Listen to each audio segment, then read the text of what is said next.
오늘 본문의 말씀 사도행전 11장 19절로부터 26절까지입니다.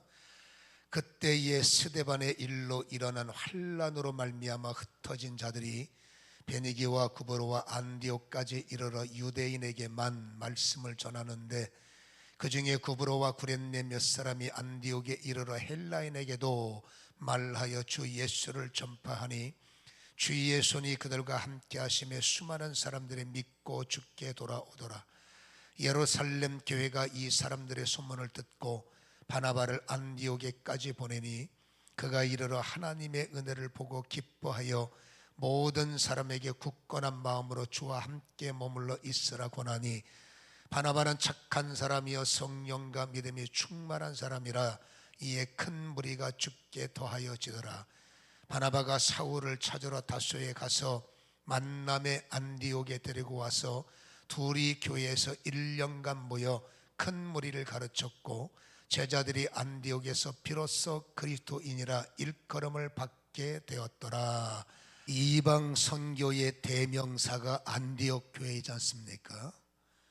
이방인들이 주께 돌아오는 일의 역할을 감당했고, 영적으로 소외된 사람들에게 생명의 복음을 불어넣는 일에 시초가 되었던 교회가 안디옥 교회이기 때문에 교회의 역사에서 가장 중요한 역할을 감당했던 교회다.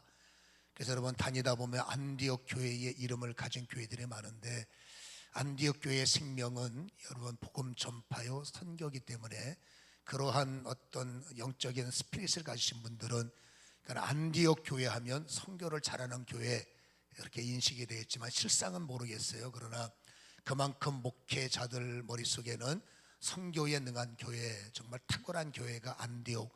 그래서 여러분 이 안디옥 교회는 정말로 유명한 이름이 되었다는 것을 우리는 알 수가 있고요. 이 안디옥 교회가 세워진 그 배경을 보면 지금 우리가 본문을 19절로부터 읽었습니다마는 1절로부터 18절까지 사건은 그 사도행전 10장에 있는 고넬료 가정의 축소판이죠. 1절에 보면 11장 1절에 유대에 있는 사도들과 형제들이 이방인들도 하나님의 말씀을 받았담을 들었단 말이에요.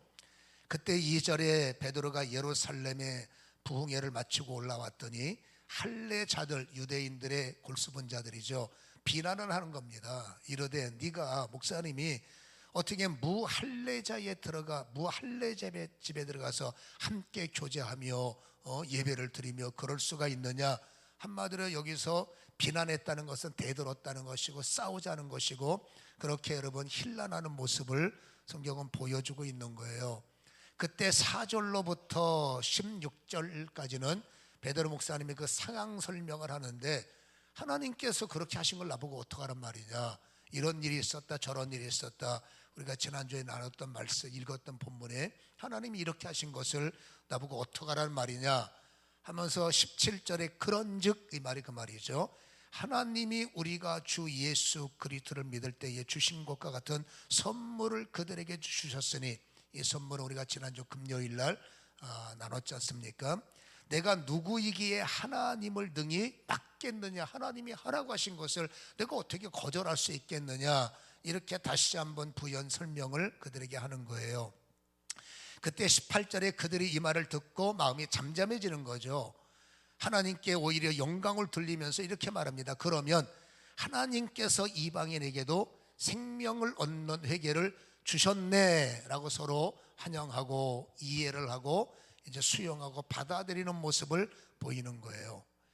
근데 오늘 19절에 보면 연결고리를 보면 그때의 스데반의 일로 일어난 환난으로 말미암아 흩어진 자들이 베니게와 구브로와 안디옥에까지 가서, 중요한다는 것입니다, 유대인에게만 말씀을 전하는 거예요. 여러분 인간의 이 고정관념을 내려놓는다는 게 이렇게 어렵다는 것을 생각은 이해가 돼요. 생각으로는 충분히 수용하고 생각으로는 충분히 받아들이고, 여러분 은혜를 받으면 그렇게 되는 게 맞네 동의하고, 그렇게 하려고 작심을 하고 현장 가서 헬라인들을 보면, 현장에 가서 또 이방인들을 보면 이 소화가 안 되는 거예요. 우리도 그런 경우가 많잖아요. 은혜를 받으면 그래 한번 이해해보자, 사랑해보자, 용서해보자, 그렇게 굳건한 마음 갖고 현장 가서 눈빛 마주치면 여러분 36년 전의 감정이 또다시 폭발쳐 올라오고, 예전에 캐캐 묵은 용서까지 다 한 거니까 우리는 용서가 되는데 용납이 안 되는 거죠. 여러분 용서는 이러잖아요. 그래 내가 당신 용서할게, 사랑할게, 이게 용서예요. 근데 하나님은 용서 갖고 안 되고 주님이 용납해야지. 용납은 그 사람의 여러분 말로만 그 사람을 끌어안는 것, 거기에 알파, 그 사람의 행동까지도, 정말 보고 싶지 않은 그런 눈빛까지도 내 눈빛으로 마주치는 것, 수용하는 것이 용납이기 때문에 우리 많은 분들은 용서는 되는데 용납이 잘 안 되거든요. 오늘 본문에 보면 이 사람들도 그래 그 사람들 용서합시다 그러는데 현장 가서는 여러분 유대인들만, 헬라인들은 안 돼요, 이방인들은 안 돼요, 이 사람은 안 돼요, 이방인들만 찾아가자. 분명히 이해한단 말이에요. 분명히 수용한다고 결심도 합니다만은, 그러나 세상 속에 나가서는 그 묵은 감정, 고정관념, 어찌 보면 여러분 이 골수분자들이죠. 이거를 내려놓기가 참 어렵구나라는 현장을 우리에게 보여주는 거죠. 그러나 시간이 흐르면서 사도행전의 역사를 읽어나가면 그들은 이제 물론 예루살렘의 사역은 거기서 예루살렘 교회는 유대인들을 위한 교회지만, 그러나 더 많은 분들이 흩어지면서 이제 점점점 나의 고정관념을 포기하고 사람들을 수용하는데, 자 유대인들에게만, 근데 오늘 그 다음 절 20절에는 구브로와 구레네의 몇 사람이 안디옥에 이르러서 헬라인에게 도 말하여 예수를 전파했다. 여러분 유대인들에게만이라는 이 고정적인 이 네임이 유대인 헬라인에게 도라는 이 사이에는 인내가 필요하구나. 이때까지는 좀 사람이 기다려줘야 되는구나. 왜 예수 믿었는데 그것도 안 바꾸고, 왜 예수 믿고 그러면 됩니까? 저도 그렇게 말한 적도 있지만 제 자신에게 부끄러운 것은 그렇게 설교해놓고 야 이게 감정 추스리는 게 이렇게 어려울까, 내 마음을 컨트롤하는 게 이렇게 힘든지 예전에도 알았지만 지금도 느끼고 있고, 목사가 되면 나는 천사가 될 줄 알았고 신학하면 여러분 다 될 줄 알았는데 그놈의 여러분 소갈머리는 여전히 변함없고, 이것 때문에 정말 금식도 해보고 결심도 해보는데 보니까 서서히 조금씩 깎아는지지만, 우리가 입간 예배 드릴 때까지 이 문제는 우리의 평상 기도 제목이면서 그래도 깨달으면서 그래보자 저래보자 서서히 다듬질 되는 것 같아요. 그래서 우리 스스로도 왜 안 바뀔까, 인간의 고집이 그런 겁니다. 왜 저 사람은 저 모양일까? 저 모양이 아니라 조금씩 나와 함께 바뀌어가고 있구나, 그렇게 좀 넉넉한 눈빛이 지금 필요하다라는 것을 우리에게 말씀을 해주고 있다 그 말이죠. 기다려야 되는데 하나님의 시간은 촉박해요. 그분이 그 일을 감당할 수 있도록 우리는 기다려줘야 되는데, 그러나 한 생명은 1초가 급하기 때문에 기다려야 하는 사람은 주님은 기다리시고, 그 중에서도 깨어있는 분들, 그 중에서도 이것을 수용할 수 있는 어찌 보면 특별한 사람들이 있어요. 하나님은 기다릴 사람은 기다리지만 그렇게 해야 하는 헬라인에게도 복음이 전해야 되잖아요. 근데 이분들은 안 되는 거예요. 안 되는 사람은 기다릴 수밖에 없고, 이분들을 수용할 수 있는 여러분 특별한 분들이 있더란 말입니다. 하나님은 그분들을 찾아내셨고 결국 그 소수의 사람들을 헬라인에게도 복음 전하는 자로 보내는데, 자 그렇다면 여러분 이들이 안디옥에 있는 헬라인들에게 복음을 전하고, 이 헬라인들도 표현이 이래서 죄송합니다, 머리가 꼴통들해요. 자기가 생각하는 여러분 관념에 대해서 포기하지 않고 이해하지 않고 내 지식에 동의가 맞으면 끝까지 고집 부리는 사람들인데, 그러니까 헬라인에게 복음을 전한다는 게 이게 보통 문제가 아닐 겁니다. 그들의 지성을 깨트리고 그 지성 속의 영성을 여러분 삽입시킨다는 게 쉽겠습니까? 근데 이 소수의 사람은 기다릴 줄 알고 그들을 설득시킬 줄 알고 그들을 품을 줄 알고 참 대단하신 분이다. 이분들은 이름도 없어요. 참 대단하신 분들이다. 그분들을 통해서 결국 안디옥에 교회가 세워졌고, 이 유명한 교회, 정말로 너무너무 유명한 이 안디옥 교회를 누가 세웠느냐? 바울 목사님입니까? 아닙니다. 바나바 목사님입니까? 아닙니다. 그냥 속된 말로 그분들도 와서 숟가락 얹은 거예요.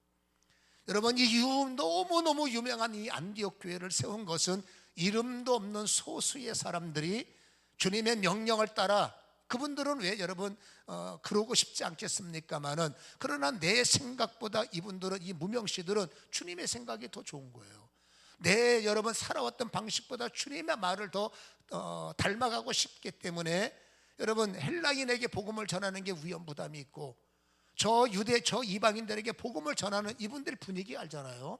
이런 분위기 속에서 이분들에게 복음을 전하는 게 얼마나 이게 위험한 일인지, 얼마나 부담스러운지 알면서도 나는 주님의 명령이 더 좋고 까짓거 내가 욕먹더라도 나는 주님의 일을 따라가야지 하는 이 극소수의 분들, 이분들의 열림과 이분들의 깨어진 마음이 정말 하나님이 그토록 하시고자 하는, 베드로도 하지 못하고 있어요.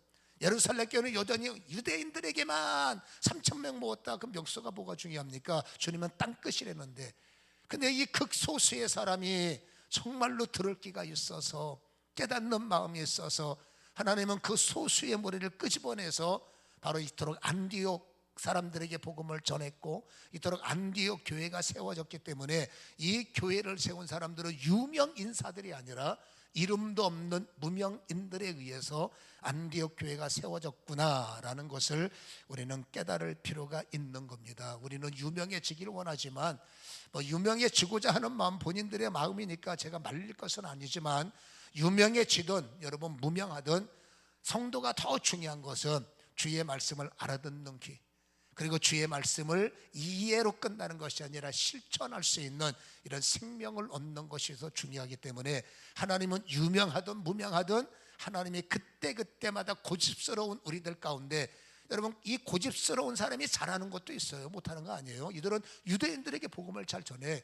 이들은 또 자기네끼리 잘 도와주는 것도 있어. 재산도 팔아서. 이게 잘못된 게 아니지만 더 폭넓은 마음이 좁을 때는 하나님은 무명시라 할지라도 폭넓은 아버지의 뜻을 듣고 움직일 수 있는 사람들을 찾고 계시기에, 역할이 다르지만 하나님은 우리 열방교회에도 이런 일 저런 일 잘하는 분들이 많고, 유명한 사람도 있고 전혀 눈에 띄지 않는 무명한 분들, 나 같은 이름도 없는 사람이 뭘 하겠습니까? 그렇지 않습니다. 우리가 나중에 그 말씀의 정리가 완성이 되겠지만, 그래서 여러분들은 그리스도인이 되셔서 여러분 인기가 있든 없든 연연하지 마시고, 내가 유명하든 무명하든 그런 함정에 빠지지 마시고, 그냥 그 상태에서 주의 뜻을 깨닫고 주님이 쓰시고자 하는 일에 내가 필요하다면, 또 내가 필요할 때가 있습니다. 그렇게 쓰임받는 우리 복된 열방의 성도님들 되시기를 주님의 이름으로 간절히 소원합니다.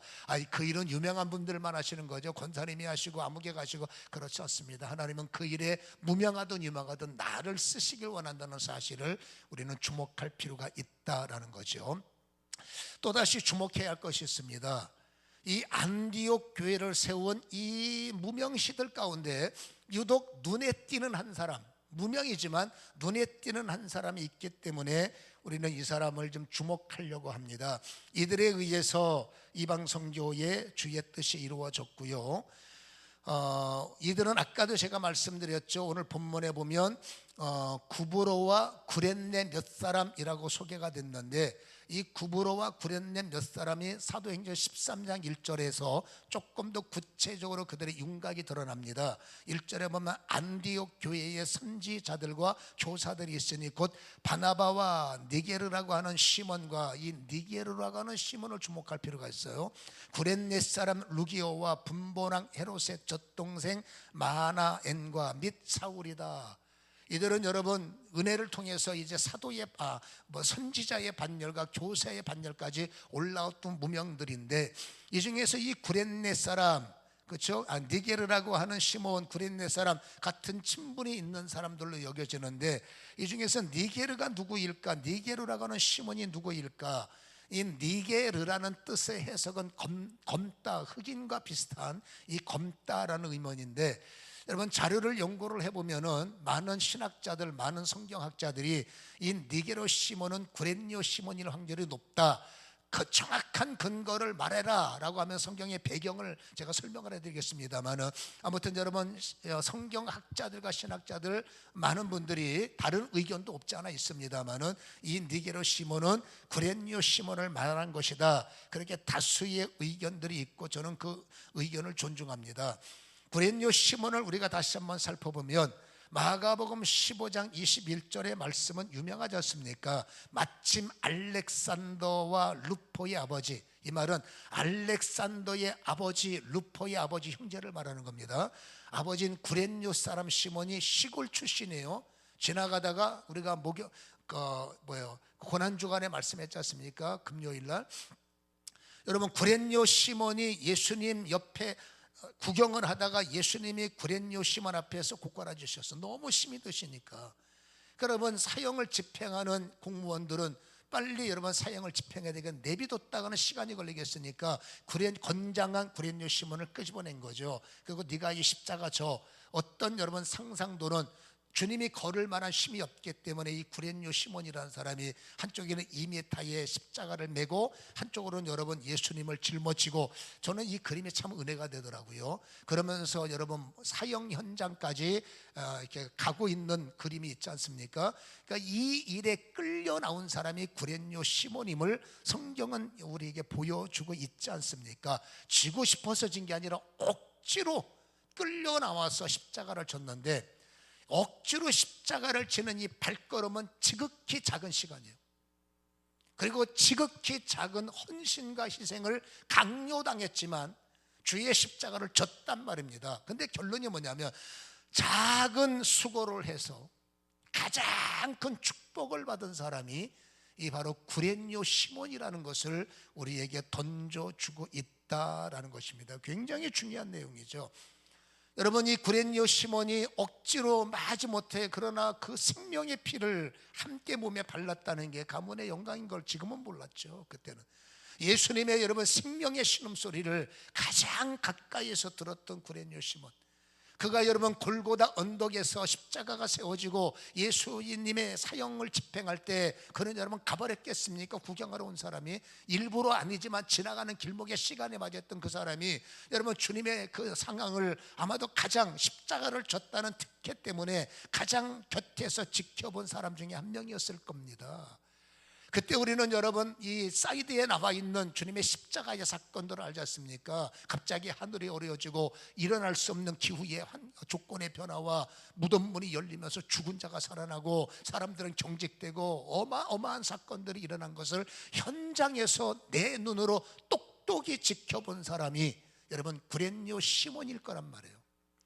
그러니 여러분 이 사람은 충격을 받을 수밖에 없었고, 오히려 저항했던 백부장이 이렇게 말해서 이 사람이 진짜 하나님의 아들이었구나 깨달음이 있었던 것처럼, 저는 틀림없이 그 구레뇨 시몬이 억지로 주님 앞에 끌려왔지만은 그 십자가의 현장 속에서 녹아진 사람이, 고깔아진 사람이 저는 이 구레뇨 시몬일 확률이 이건 거의 맞죠. 그러니 거기서 내가 녹아지고 고깔아져서 저분이 저런 분이구나, 저분이 대단한 분이구나 깨닫는 사람이 집에 갔겠습니까? 어떻게 해서 마가다락방에 참여했을 것이고, 거기서 여러분 120명 중에 이름은 다 나와 있지 않습니다만은 한 사람으로 참여했을 확률이 높고, 거기서 결국 성령의 세례를 받고 성령의 충만을 받았기에 이제 여러분 초대교회에 함께 일하는 사람, 초대교회에 이름은 없지만 여러분 함께 적을 두고 함께 애를 쓰며 함께 복음을 위해서 내가 짊어지신 이분을 여러분 느끼면서 가장 생생하게 누구보다 뜨겁게 복음을 전했던 사람이 여러분 시몬이었을 것이란 말입니다.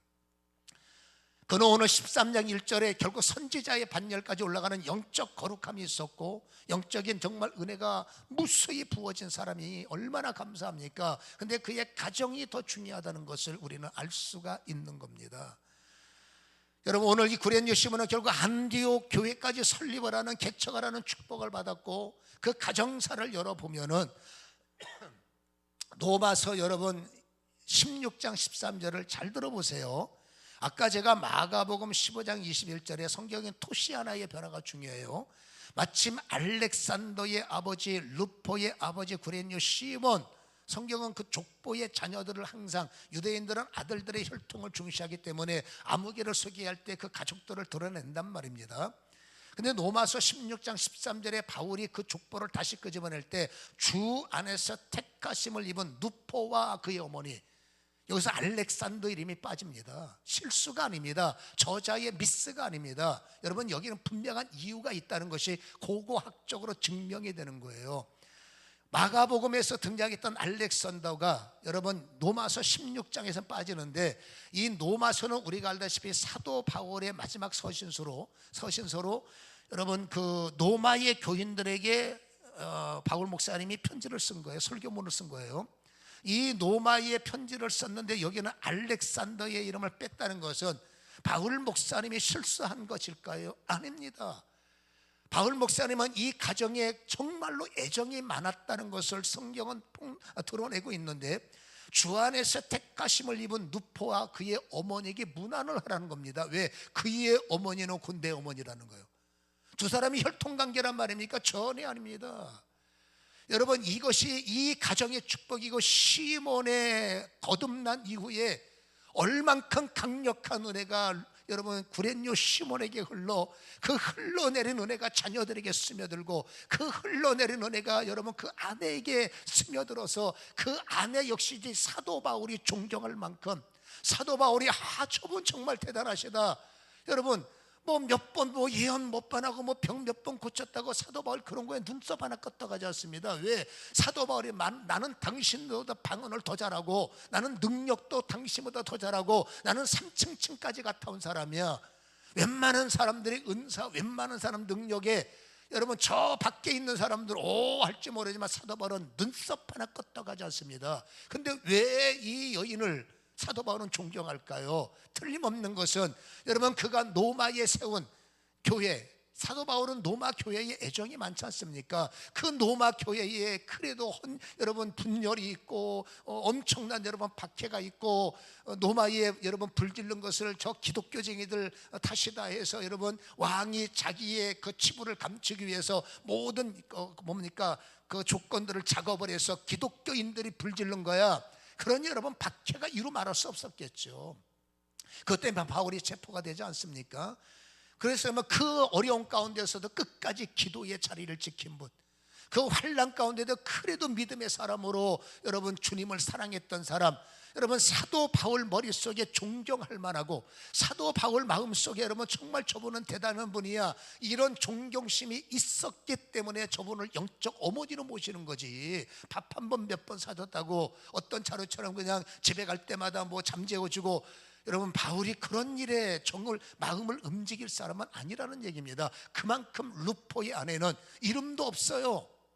그러나 정말로 사도 바울의 마음을 뜨겁게 할 만큼, 이 정도면 여러분 교인들에게 존경받는 여인이요, 앞서서 나대고 나 이런 사람이니까 나지 말아도 그런 여러분 허풍적인 거품 인생이 아니라, 이름도 없이 빛도 없이 우리가 잘 쓰는 말, 정말 저 뒤에서 기도로 성도들을 축복하고, 바울 목사님의 사역을 정말 뒤에서 기도로 후원하고, 어떻게 하든 여러분 최선을 다해서 교회를 섬겼던 그 생명적 역사가 감사했기 때문에 바울은 감동을 받아 저분이야말로 내 영적 어머니다라고 했다는 것이죠. 이 한 여인의 영적인 여러분 거듭남은, 오늘 여러분 예수님의 십자가를 억지로 져서 녹아졌고 성령을 받았던, 그리고 여러분 희생적으로 안디옥 교회를 세워서 안디옥 교회에서 열심으로 목사로 여러분 선지자로 사역을 했던 이 구레뇨 시몬의 영적 영향력이라는 것을 우리는 여러분 숨길 아니라고 할 수가 없는 겁니다. 그 아들도 보세요. 여러분 어머니 신앙생활 잘하세요? 나는 내가 할 일이 많으니까 난 모르겠습니다. 그러나 여러분 이 어머니의 기도가 워낙 막강해서 억지로 너 신학교 가라 그랬겠습니까? 아버지의 영적인 은혜가 너무나 큰 것을 구레뇨 시몬은 눈으로 목격을 하고, 어머니의 신앙이 정말로 거룩함이, 정말로 신실하심이 거듭난 이후의 옛 어머니의 모습과 거듭난 이후의 옛 아버지의 모습이 완벽히 바뀌었을 겁니다. 그러니 자녀들은 여러분 그 변화된 아버지가 존경스럽고 그 변화된 어머니가 사랑이 되는 거 아니겠습니까? 그러니 여러분 성경에 택함을 받은 루포, 무엇을 말합니까? 신학교 갔다는 얘기죠. 신학을 했다는 얘기죠. 주의 길을 따라갔다는 얘기죠. 이게 뭐예요? 목회를 하는 것이 중요한 게 아니라, 여러분 이토록 이 시몬의 가정은 하나님께서 가정의 모든 사람들을 각 초소에서 유명하게 사용해, 무명시지만 사용만큼은 정말 없어서는 안 된 분들로 사용했다는 것을 우리는 기억할 필요가 있다는 겁니다. 그러면 여러분 알렉산더는 어디 갔을까요? 1941년 고고학자들이 예루살렘 밖 기드론 골짜기 무덤에서, 고고학자들이니까 이 사람들은 연구한 사람들이죠. 여러분, 연구를 하다가 한 무덤에서 12명의 이름을 발견했다고 합니다. 그 이름 중에 한 사람이 시몬의 아들 알렉산더. 이건 고고학의 기록이기 때문에 여러분, 고고학의 기록은 거짓말이 없잖아요. 있는 그대로가 기록되는 거 아니겠습니까? 시몬의 아들 알렉산더라고 써놓고 덮개를 보니까 덮개는 구레네에서 온 알렉산더라고 쓰여 있다는 겁니다. 여러분, 이분의 무덤이 중요한 것이 아니라 그 기록을 보라는 거예요. 여러분, 루포는 로마 교회에서 어머니와 함께 탁월한 하나님의 영적 지도자로 역할을 감당하고, 그 아버지는 안디옥 교회에서는 없어서는 안 될 개척자로 하나님의 여러분 이방 선교를 위해서 목숨을 걸고 있고, 그 여러분 알렉산더라는 큰아들은 예루살렘입니까 본 교회로 돌아가서 어떻게 하든지 은혜를 받고 본 교회에서 비록 이름도 없지만, 여러분, 이 사람이 12명의 무명시들과 함께 어떤 일을 감당했습니까? 엄청난 핍박과 박해를 감당하면서도 거기서 믿음의 사람으로 장렬히 순교했는지 명대로 산지 알 수 없습니다만은, 그럼 예루살렘 교회에서 의미 있는 사람으로 쓰임받은 사람. 그러니까 구레뇨 시몬의 모든 가정은 한 사람도 세상 일을 한 것이 아니라, 목사 이런 걸 말하는 게 아닙니다. 청보 주님 앞에 거룩하게 아름답게 멋지게 주님 마음을 시원하게 해드리는 일에 쓰임받은 복된 가문이구나. 정말로 지극히 작은 희생 하나를 통해서 여러분 모든 사람들에게 존경을 받을 수밖에 없는, 그때 모든 사람들이 얼마나 저 가정을 부러워했겠습니까? 그 정도의 엄청난 복을 받았던 사람이 이 바로 구레뇨 시몬이고, 여러분 무명시지만 이토록 알고 보니 어떤 유명한 사람 이상으로 하나님을 사랑했고 주께 쓰임받은 모습을 우리에게 보여주고 있더라라는 것입니다. 우리는 여러분 무명시기 때문에 나 같은 사람이 무슨 힘이 있어서 가정을 변화시킬까 할 수 있습니다만 함정입니다. 여러분, 목사님이나 능력 있는 사람들이나 가정을 변화시키지라고 말하는 것도 함정입니다. 여러분, 성령의 일과 주님의 일은 유명한 사람을 통해서 더 강력하게, 무명한 사람은 소홀하게 그러지 않습니다. 성령은 동일하게 쓰시는 겁니다. 목사들은 그 일에 전문화됐다는 것뿐이지 성령은 필립이나 구레뇨 시몬이나 여러분 바울이나 동일하게 쓰신다는 거죠. 우리가 여러분 무명의 이름을 갖고 있을 수 있습니다만은, 오늘 구레뇨 시몬의 가정의 흔적을 다시 한번 기억하시고 주님의 십자가의 작은 헌신 하나가, 그래서 여러분 그 십자가에 녹아지고 내가 그리스도인이라는 변화의 옷을 입었을 때 하나님은 우리의 가문과 그 가정을 강력하게, 여러분 구레뇨 시몬은 목사의 집중을 갖고 있기 때문에 목사의 영광이 있지만, 여러분 예를 들어서 어떤 분은 장로의 영광을 가지고 나는 여러분 설교자가 아니라 이 파송하는 사람들을 물질로, 이 파송하는 사람들을 예를 들어 의학으로 뭔가로 나는 집중하겠다라는 그 노가짐이 있다면, 하나님은 그 가정을 그런 식으로 여러분 또 사용할 수가 있다는 것을 우리는 적용으로 이해할 필요가 있다라는 것입니다. 그래서 반드시 무명이라는 이름을 갖고 우리가 취해야 될 이름이 있는데 바로 그리스도인이라는 칭호예요. 여러분, 그리스도인이라는 여러분 이 칭호가 안디옥에서 시작됐다는 게 놀랍지 않습니까? 모든 시작은 예루살렘이어야 되는데 안디옥에서 이방 선교의 시작. 우리가 쓰고 있는 크리스찬, 영어로는 크리스찬이죠. 이 그리스도인이라는 크리스찬의 명칭이 여러분 예루살렘 교회에서 얻어진 별명이 아니라 안디옥 교회에서부터 시작이 됐다고 26절, 안디옥에 데리고 와서 둘이 교회에서 1년간 모여 큰 무리를 가르쳤고 제자들이 안디옥에서 비로소 시작입니다. 그리스도인이라 일컬음을 받았다라고 말하잖아요. 여러분 이것은 무엇을 말합니까? 이들의 극성입니다. 이들의 열정입니다. 얼마나 극성 맞고 얼마나 열정이 있었으면 그리스도인, 이건 여러분 목사들이 지어진 별명이 아니에요. 교인들이 지어진 별칭이 아닙니다. 외부 사람들이 저것들 예수꾼, 저것들 예수쟁이, 우리 그런 말 자주 들어요. 아우 저 예수쟁이. 여러분 바깥 사람들이 교회를 향해서 예수쟁이 뭐 어쩌고 저쩌고 하는 것처럼 바깥 사람들이, 이 사람들이 신흥종교교회예요. 모이기만 하면 희한한 일이 벌어지는 겁니다. 새벽에도 모이고 밤에도 모이고 종일 모이고 들것에 실려간 사람이 걸어 나오질 않나, 눈먼 사람이 들어갔다가 눈 뜨질 않나. 희한한 일이지만 여러분, 기존 세력들이 볼 때 저 사람들이 무서운 사람인 겁니다. 사람들이 몰려가기 때문에 기득권 세력들은 여러분 경계심이 생길 수밖에 없고, 그들은 여러분 그들을 폄하할 수밖에 없고 그들을 비하할 수밖에 없기 때문에 저 예수쟁이들이야.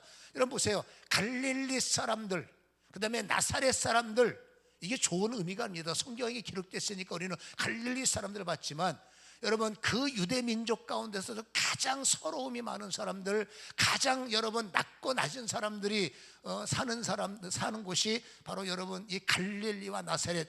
우리나라에서는 천안이죠. 천안 것들이 사니까. 웃자고 하는 소리입니다.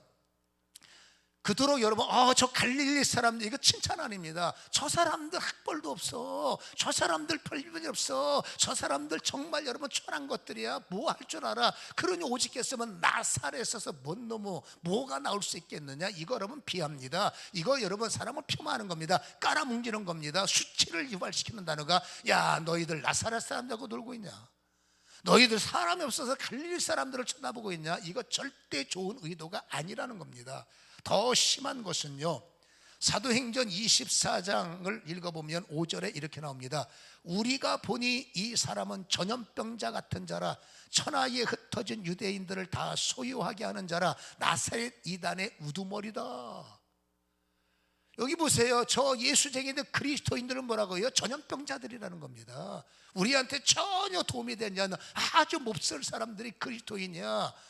그리고 여러분 아그리빠 왕도 이렇게 표현을 합니다. 사도행전 26장 27절에 바울의 전도를 들었던 아그리빠가 불쾌하면서 이렇게 말합니다. 아그리빠 왕이요, 선지자를 믿으시나이까? 믿으신 줄 아나이다. 그랬더니 28절에 아그리빠가 바울에게 이르되 네가 적은 말로 나를 권하여 그리스도인이 되게 하려 하는도다. 좋은 표현이 아닙니다. 네가 그 말 몇 마디로 나를 재수없는 예수쟁이 파에 끄집어 넣으려고 그러느냐? 그 전염병을 들게 하려고 하느냐? 이게 그때의 예수를 대적하는 사람들의 머릿속의 개념이란 말이에요. 비로소 저들이 그리스도인이라고 칭한 것은 우리가 볼 때는 너무나 좋은 말이지만, 세상 사람들은 그만큼 그리스도인들이 위협적이고, 여러분 저 사람들이 정말로 특별하기 때문에 좋지 않은 표현을 썼던 것이 그리스도인이라는 시작임을 우리는 이해는 하고 있어야 된다, 그 말이죠. 그때 베드로 목사님이 뭐랬는 줄 아십니까? 그들이 여러분 예수쟁이, 그들이 그리스도인이라는 여러분 비양거리고 그쵸, 사람들을 그렇게 폄하할 때 베드로전서 4장 16절에 이렇게 말합니다. 만일 그리스도인으로 고난을 받으면 부끄러워하지 말라. 도리어 그 이름으로 하나님께 영광을 돌리라. 여러분 예수쟁이들, 그래요 나 예수쟁이입니다. 저 전염병 같은 존재들, 그래요 나는 전염병 같은 존재입니다. 여러분 예수 믿는 것 때문에 거부당합니다. 예수 믿는 것 때문에 핍박당합니다. 예수 믿는 것 때문에 여러분 재수 없으면 죽기도 합니다. 그 당시에 예수 믿는 것 때문에 크리딧이 날아갑니다. 직장 날아갑니다. 도망쳐야 됩니다. 집이고 뭐고 절도 없고 다 인자가 머리 둘 곳이 없도다. 이 말씀이 어쩌면 그렇게 잘 적용이 돼서 순식간에 거지가 돼서 카타금 무덤을 파고 들어가지 않으면 저 광야에 사람이 올 수 없는 오지 중에 오지에 들어가서, 그것도 불안해서 산꼭대기에 올라가서 동굴을 파고 살 수밖에 없는, 여러분 이게 그리스도인이라는 이름 때문에 당하는 고통이요 핍박이란 말이에요. 그런 여러분이들은 어쩔 때는 여러분 너 예수쟁이지? 아니에요. 부끄러워하는 거예요. 혹시 내가 그리스도인이라는 이름 때문에 여러분 욕먹고 불이익 당할까봐 그냥 멈춰서 아유 저는 아니에요, 이런 사람들 많아요. 예수 믿는 사람들이 식당 가서 식사하게 되는 게 뭐가 창피합니까? 지금은 여러분 셀폰 안에 하나님께서 우리에게 긍휼히 여겨주셔서 셀폰 안에 성경책을 여러분 삽입해서 열지만은, 저도 어쩔 수 많이 봅니다만은, 옛날에 성경 들고 다닐 때 여러분 성경책을 들고 다니면 왜 안 들고 다녀? 아유 그냥 민망해요. 뭐가 민망한데? 그게 왜 민망합니까? 여러분 명함에 사업하시는 분들 보면 뭐 상황마다 이해는 됩니다만은, 내 앞에 회장 아무개라는 이름을 왜 자랑스럽게 여기고 뒤에는 장도라는 이름을 뺍니까? 왜 당신은 목사라는 것을 감춥니까? 왜 당신은 권사라는 것을 숨깁니까? 그게 뭐가 부끄럽습니까? 베드로가 말합니다. 자랑스럽게 여겨라. 주님 때문에 핍박받는 것은 여러분 구레뇨 시몬처럼 주님 때문에 핍박당하는 것은 가문의 자랑이 될 수 있고 가문의 영광이 될 수 있지 않느냐, 이 말씀의 느낌도 있지 않습니까? 예수 믿는 것 자랑스러워 하셔야 돼요. 예수 믿는 것 떳떳하게 여기셔야 됩니다. 부끄러워하지 마십시오. 가는 곳마다 환영받습니까? 천만에요. 가는 곳마다 인정받습니까? 아닙니다. 저는 여러분 환영받는 자리만 골라가. 저는 여러분 제가 목사이기 때문에 저를 초청하는 데는 고넬료 가족처럼 환영받는 데만 가지만, 식당 가서 여러분 식사 기도하면은 여러분 옆에서 이 뭐랄까요, 흘기는 눈빛이 느껴지고, 어디 가서 여러분 예수 얘기하면 아우 이게, 근데 그런 거 신경 안 쓰는 겁니다. 왜? 내가 예수쟁인데. 예수쟁이가 예수밖에 더 있습니까? 그리스도인이 주님 자랑밖에 더 있습니까? 그래서 로마서 1장 16절에 내가 복음을 부끄러워하지 아니하노니 이 복음은 모든 믿는 자에게 구원을 주시는 하나님의 능력이 됩니다. 여러분, 복음이 왜 부끄럽습니까? 복음은 능력입니다. 복음은 왜 창피합니까? 복음은 자랑입니다. 우리는 복음의 능력을 모르십니까? 복음에는 여러분 생명을 구원하는 영권이 있고, 복음에는 천국의 문을 여는 열쇠가 있고, 복음은 저주를 축복으로 바꾸는 능력이 있고, 복음은 여러분 크게 적게 되게 하는 역사가 있는 거예요. 우리는 그리스도인의 권세로서 특권을 여러분 깨닫지 못하고 부스러기 은혜조차도 혹시라도 몰랐다면, 그래요, 나는 이게 여러분 예수쟁이 그리스도인이 내가 예수 믿는 거, 교회 다니는 거 이거 밝히기를 꺼려한다는 것은 참 송구스러운 말이지만 당신들은 그리스도인이 아니에요. 당신들은 종교인이지 절대 그리스도인이 아니야. 종교인은 여러분 핍박을 두려워할 수 있습니다. 종교인들은 여러분 내가 왜 교회 때문에 욕을 먹어? 부끄러워할 수 있습니다. 내가 왜 예배 드리는 것 때문에 내가 왜 불이익당해? 차라리 교회 안 가고 말그지? 이건 종교기 때문에 그럴 수 있는 거예요. 그러나 진짜로 그리스도인은 그럴 수 없는 겁니다. 핍박도 여러분 자랑스러워하고 괴로움도 까짓거 어떡하겠느냐. 무지한 자들에게 예수를 말하다가 욕먹을 수 있고 뺏길 수도 있고 이럴 수도 있고, 이것을 간직한 사람이 그리스도인이라는 거예요. 어떤 무명씨가 하늘의 복을 받습니까? 종교인 무명씨는 아닙니다. 어떤 사람이 하늘의 능력이 임합니까? 무명씨라 할지라도 그리스도인 무명씨가 되어야, 그리스도인의 확정적 무명씨가 될 때 그 사람은 여러분 어떤 유명한 종교인들보다 세상에는 인기가 없을 수 있어요. 신문석자에 여러분 이름 안 날 수도 있습니다. 세상 사람들이 까짓거 나 몰라줘도 상관없지만 중요한 것은 하나님은 나와 함께 하셔서 내가 필요한 자리에 생명 전하는 일에 기름 부음을 부어주시고, 내가 입을 여는 자리에 하나님의 역사가 일어날 수가 있다는 것입니다. 여러분, 하나님이 원하시는 그리스도인이 되시기를 주님의 이름으로 다시 한번 간곡히 부탁을 드립니다. 사도행전 11장 21절에 주의 손이 그들과 함께 하시며 수많은 사람들이 믿고 주께 돌아오더라. 여러분, 주께서 무명씨 같은 사람과 이 무명씨 그리스도인들이, 여러분 주님의 복음을 부끄러워하지 않는 무명씨 같은 그리스도인들이 그것에서 예수가 예수임을 말할 때 하나님의 손이 그들의 입술을 장악했고, 그리스도인으로서 복음을 부끄러워하지 않고 예수를 자랑하는 그들에게 하나님의 생명이 나타나도록 했다라는 것을 우리는 기억할 필요가 있습니다.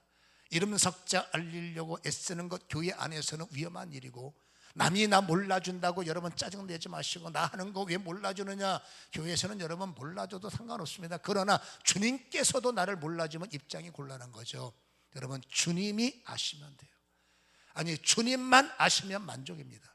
주님, 내가 그리스도인이 확정된다면 내가 알 거 아닙니까? 여러분, 제가 질문할까요? 여러분들은 그리스도인이십니까? 교회 다니는 종교인이십니까? 정말로 그리스도인이라면 여러분 인생 걱정하지 마세요. 여러분의 작은 헌신이 이 구레뇨 시몬처럼 여러분 가문을 움직이는 어떤 축복의 동력의 시작일 것이고, 그리스도인으로서 살기를 작정하셨다면 하나님의 놀라운 손길이 여러분의 가문을 움직이고 계신다는 진리를 믿으시고 바로 쓰시고, 하나님 그리스도인이 되게 하여 주옵소서. 사람들이 나 알아주는 일에 신경 쓰지 말고 더 신실한 그리스도인이 되게 하시고, 아버지 그것까지도 자랑할 수 있고 그것까지도 내가 핍박까지도 사랑할 수 있는 아버지 그리스도인이 되게 하여 주시옵소서. 참된 그리스도의 형상으로 생각과 이론이 갈라지는 것이 아니라 여러분 생각과 현실이 하나가 되어지는 이런 은혜가 있기를 주님의 이름으로 축원합니다. 기도하겠습니다.